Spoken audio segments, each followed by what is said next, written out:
There's a guy called Tim Noakes, South African. Okay, he's written a seminal book on running. It's called The Lore of Running. Tim Noakes was running one of the most famous ultra marathons of all time. It's called the Comrades. He's a great runner himself. He was going along great guns. He was having a blast. He was feeling awesome. And he knew he was going to get a personal best, a PR that day. He turned a corner and he saw a hill. The minute he saw the hill, his body was instantly, his brain and his body gave up. And he felt instant fatigue. Okay, he did finish the race that day, but it didn't turn out to be a PR. He wanted to find out what the heck happened to me. And it turned out to be something called the central governor theory. Until then, the research doctors would say that the brain has very little to do with running.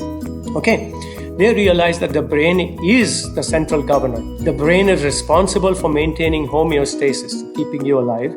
And when it is faced with a task, it allocates I'm talking about running in this example, but it could be cycling also or anything.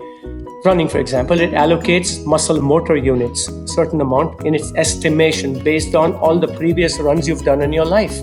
Here's another thing I used to do when I used to go running like this on my own. If I saw a hill and it looked daunting, I would run up the hill.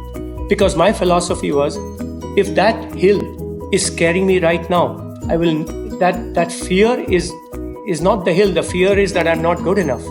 That the fear is a fear in my mind that I have to conquer. It's a mountain in my mind. That hill is just a hill. I can walk it.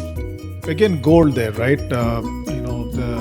But what I want to really call out is, I think I see a certain pattern in what you're speaking in the last 45 minutes. And that pattern is to do with embracing discomfort and going out of the comfort zone. Right? Thank you. Well said.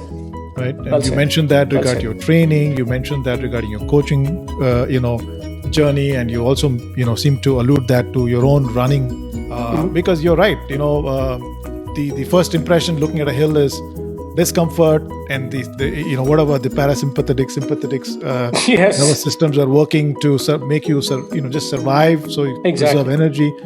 But that's a great mindset, Rajeev. I'm making mental note, and hopefully the viewers who are listening to this can make a quick mental note.